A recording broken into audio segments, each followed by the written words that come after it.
Donc vous l'aurez compris, les défis ne manquent pas et je porte une politique qui se veut ambitieuse et réaliste. Je ne serai pas la ministre des promesses irréalisables. Et je pense qu'il est temps que nous regardions la réalité des besoins et pas seulement les projets qui ont pu être promis depuis des décennies. Et il est temps que nous mettions en adéquation nos moyens et nos ambitions. Et on y reviendra, Monsieur le Président, mais c'est vrai qu'il peut paraître paradoxal de prévoir pour 3 milliards de dépenses sur le budget de l'AFITE quand les ressources ne sont qu'à 2,2 milliards. Donc je pense que si on veut restaurer la crédibilité de la parole de l'État, c'est important qu'on promette ce qu'on sait financer, ou qu'on sache financer ce qu'on a promis. Avant de vous présenter rapidement les grands objectifs et les grands axes de mon budget pour l'année 2018, je voudrais souligner qu'il s'agit donc d'un budget de transition dans l'attente de l'aboutissement des chantiers qui ont été ouverts. Et je sais que je pourrai compter sur votre commission pour nous aider à mieux définir des priorités soutenables, comme nous y aide aujourd'hui la mobilisation des concitoyens dans le cadre des assises et des nombreux acteurs du secteur. Ce projet de loi de finances pour 2018 est donc une nouvelle étape de la réorientation que nous avons engagée en faveur des transports du quotidien et de la remise à niveau des réseaux existants. Ainsi, Assises, budget 2018, loi d'orientation des mobilités avec son volet loi de programmation, conclusion de la mission de Jean-Cyril Spinetta vont rythmer les prochains mois et concrétiser ma feuille de route autour des 5 axes suivants. Le premier, mettre en place une stratégie des mobilités adaptée aux besoins de nos populations. Le deuxième, rétablir un financement réaliste de nos infrastructures. Le troisième, veiller à ce que l'ouverture à la concurrence du ferroviaire soit bénéfique pour l'ensemble du secteur.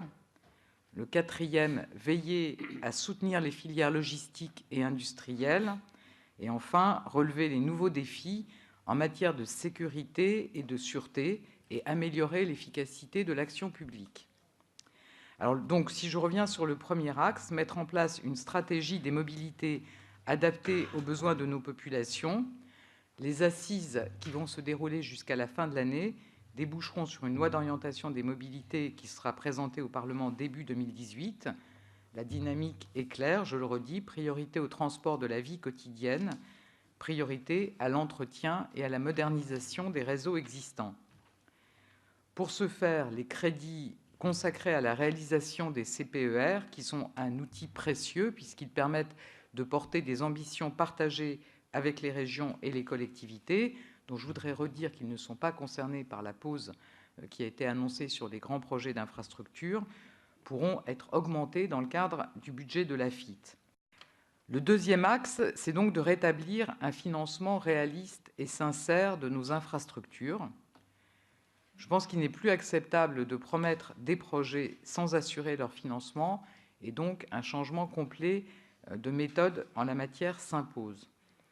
Tout d'abord, dans le cadre de la priorité à l'entretien et à la régénération des réseaux, j'ai lancé des audits des réseaux routiers et fluviaux pour avoir le bon état des lieux, à l'instar de ce qui avait dû être fait en urgence pour le ferroviaire. Et je suis vraiment consciente de cette nécessité absolue de connaître l'état des réseaux pour décider une politique de rénovation à la hauteur des enjeux, sans attendre une dégradation trop avancée, donc comme ce qu'on a pu connaître sur le ferroviaire. Une fois qu'on est arrivé à un tel état de dégradation, il est ensuite très difficile et très coûteux de remettre les réseaux en état. Donc c'est bien ce qu'on souhaite éviter. Les infrastructures va donc nous préparer des choix soutenables qui seront soumis au Parlement début 2018 dans la loi de programmation des infrastructures. Et sans attendre les conclusions de ces travaux, qui donc permettront la sortie de la pause qui avait été annoncée par le Président de la République le 1er juillet dernier, et en lien avec la première priorité au réseau existant que j'ai rappelé, il nous est apparu nécessaire d'augmenter de 200 millions d'euros les recettes de l'AFITE pour 2018. Et par ailleurs, au-delà des financements de l'AFITE, le grand plan d'investissement et les actions combinées avec le ministère de la Transition écologique et solidaire nous permettront notamment d'accélérer la transition énergétique des transports. notamment en termes de motorisation, mais aussi en favorisant les mobilités collectives ou partagées et les modes les plus respectueux de l'environnement